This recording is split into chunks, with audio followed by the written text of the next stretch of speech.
lagi sama aku di Fortune Cookie TV.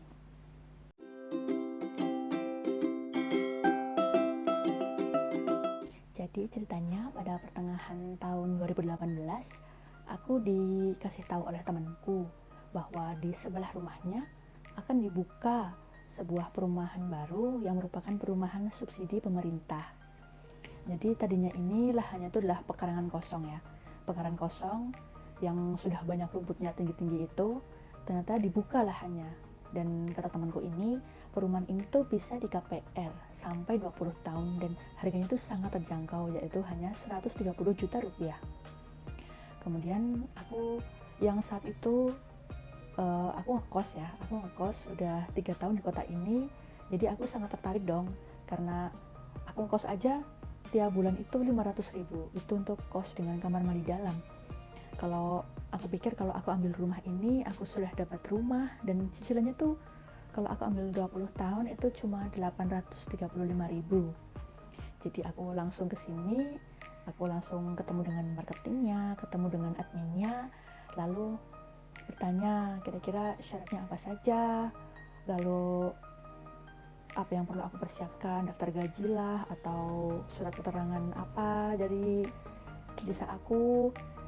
Jadi aku putuskan untuk mantap untuk membeli rumah ini. Waktu itu sebelum aku membeli rumah ini, tentu aku sudah mengantisipasi beberapa hal.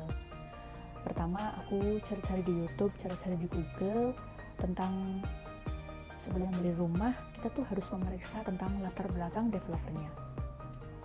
Yang pertama sih udah jelas ya, kalau ini rumah subsidi pemerintah, itu kan berarti pasti ini adalah rumah di mana kerjasama ya antara Kementerian PUPR dan juga menunjuk developernya untuk membangun rumah subsidi di sini untuk masyarakat.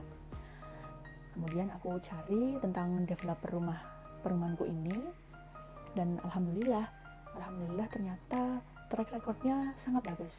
Jadi developer ini sudah membuka beberapa kali rumah subsidi di berbagai kota dan alhamdulillah saya baca-baca sih semuanya lancar, aman dan beres. Kemudian akhirnya saya mantap tuh. Syaratnya antara lain ya, karena waktu itu saya masih single, jadi gaji saya sudah memenuhi syarat untuk bisa mendapatkan daftar rumah subsidi ini, yaitu waktu itu kalau tidak salah ya, gaji tidak lebih dari 7 juta antara suami tambah istri kalau sudah menikah. Jadi karena saya masih single dan gaji saya masih di bawah 5 juta, maka saya boleh mendaftar rumah subsidi ini. Kemudian saya menyiapkan berbagai dokumen biasa ya, seperti mengisi formulir, KK, KTP, lalu NPWP, buku rekening, daftar gaji dan sebagainya untuk melihat track record kita, apakah benar kita memiliki gaji yang bisa kita gunakan gaji itu untuk menyicil rumah ini. Karena saat itu aku memutuskan untuk mengambil cicilan selama 20 tahun. Karena waktu itu gaji aku sebenarnya masih kecil ya, jadi aku takut aja kalau misalnya aku ambil 10 tahun atau 15 tahun nanti mungkin agak berat buat aku ya. Jadi aku ambil yang 20 tahun yang cicilan 835 ribuan lah selama 20 tahun. Jadi pertama aku membayar tanda jadi. Tanda jadi ini adalah bukti bahwa kita memesan sebuah kafling. Di situ kita disuruh milih nomor rumahnya mau yang berapa, kita dikasih denah perumahan ini, lalu kita disuruh memilih kaflingnya di mana. Setelah deal aku milih yang ini, lalu kita harus membayar tanda jadi. Waktu itu aku membayar sebesar 1 juta rupiah. 1 juta rupiah ini untuk kita pesan nomor kaflingnya atau tanda jadinya. Kemudian beberapa minggu kemudian setelah kita mengusulkan ininya ya, jadi kita diperiksa dulu tuh oleh banknya, dan di sini untuk perumahan ini kami menggunakan KPR Bank BTN Syariah. Jadi kita diperiksa dulu mungkin tentang gajinya apakah benar segini dan lain-lain. Terus akhirnya setelah ACC Bank kita membayar uang muka atau DP sebesar Pada waktu itu 6.500.000 rupiah. Kemudian setelah itu ya kita tunggu untuk rumahnya dibangun. Kebetulan aku pilih blok yang agak di belakang, jadi pembangunannya termasuknya paling akhir ya. Setelah blok A, blok B, blok C sudah dibangun, rumahku itu belum. Jadi ada kalanya di mana blok A sudah ditempati tapi blokku belum dibangun. Itu aku juga menunggu sekali waktu itu ya, makanya agak lama. Dan akhirnya aku menunggu beberapa bulan sampai berjalan, dan akhirnya setelah penantian cukup lama, aku dipanggil pada tanggal 19 Desember 2019. Aku dipanggil oleh developer untuk melaksanakan akad kredit di Bank BTN Syariah. Dan saat itu aku harus mempersiapkan uang ya, uang akad. Kalau tidak salah dan kalau tidak lupa, saya mohon maaf sekali karena itu sudah lama. Kalau tidak salah 2 juta rupiah untuk akad kredit itu.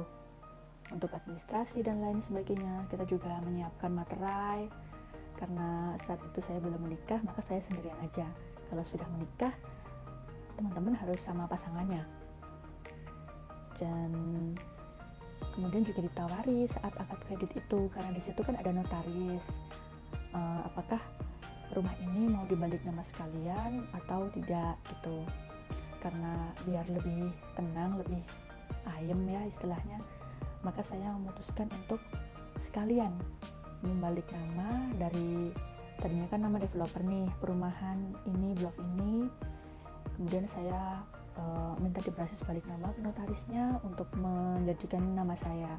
Dan itu tentu kita butuh biaya ya, kalau tidak salah nih ya, kalau tidak salah waktu itu biayanya 7.500.000 rupiah.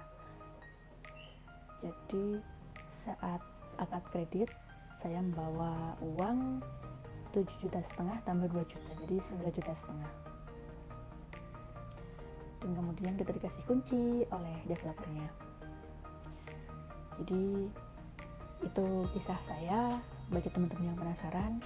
Dan saya yakin karena ini sudah 3 tahun yang lalu ya, itu pasti sudah banyak sekali perubahan. Dan waktu itu saya merasa sangat bersyukur bisa mendapatkan rumah dengan harga yang murah, karena saya kan bukan orang mampu ya, maksudnya penghasilan saya juga pas-pasan. Jadi dengan adanya rumah subsidi ini, saya sangat berterima kasih kepada pemerintah, Kementerian PUPR khususnya, karena telah memberikan kesempatan pada orang-orang seperti kami untuk bisa memiliki rumah impian. Bagi saya, rumah itu yang penting nyaman dimana kita bisa ya istirahat setelah capek kerja, kita bisa enjoy, kita bisa menikmati hari-hari, bisa masak, bisa banyak hal lainnya lah.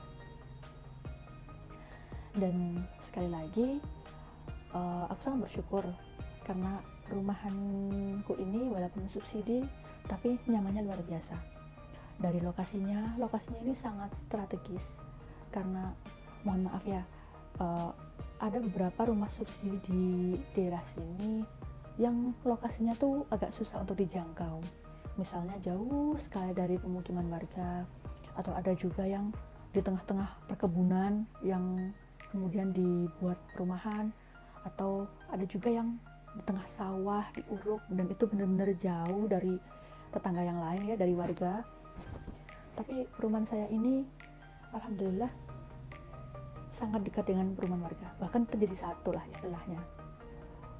Dan akses jalan masuknya pun kita lewat rumah warga, walaupun itu jalan agak kecil ya, jadi kalau mobil ketemu mobil harus mengalah satu, jadi kalau mobil sama motor masih bisa.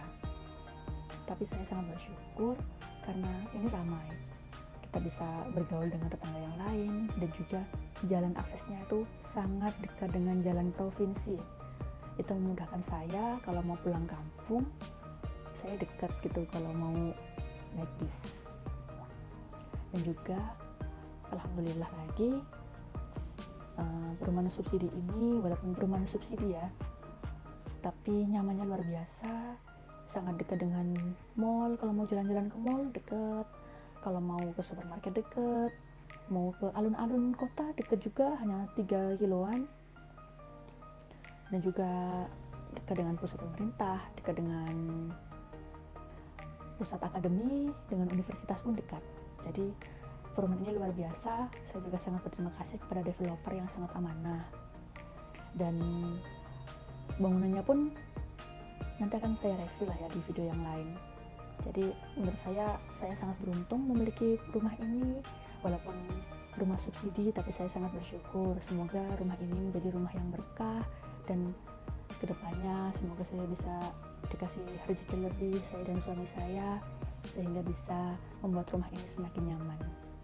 Ya teman-teman, itu sedikit sharing pengalaman dari saya.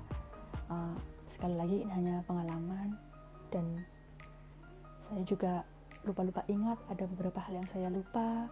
Saya mohon maaf. Teman-teman bisa menambahkan pengalamannya, bisa menceritakan pengalamannya tentang membeli rumah subsidi, agar kita bisa saling sharing. Dan yang pasti harga rumah subsidi sekarang sudah naik ya. Kalau tidak salah di tahun 2022 ini harganya 160 juta. Dan sekarang PUPR juga sudah memiliki aplikasi sendiri yang kita bisa ngecek. Nama aplikasinya itu aplikasi Sikasep. Kayaknya teman-teman bisa mencari info tentang rumah-rumah subsidi di aplikasi tersebut. Oke teman-teman, terima kasih telah melihat video saya. Semoga ke depan video saya juga bisa lebih informatif, lebih menarik, dan lebih keren lagi pokoknya, karena sekarang saya masih dalam tahap belajar. Oke, terima kasih teman-teman. Semoga sehat selalu dan sampai jumpa di video berikutnya. Dadah.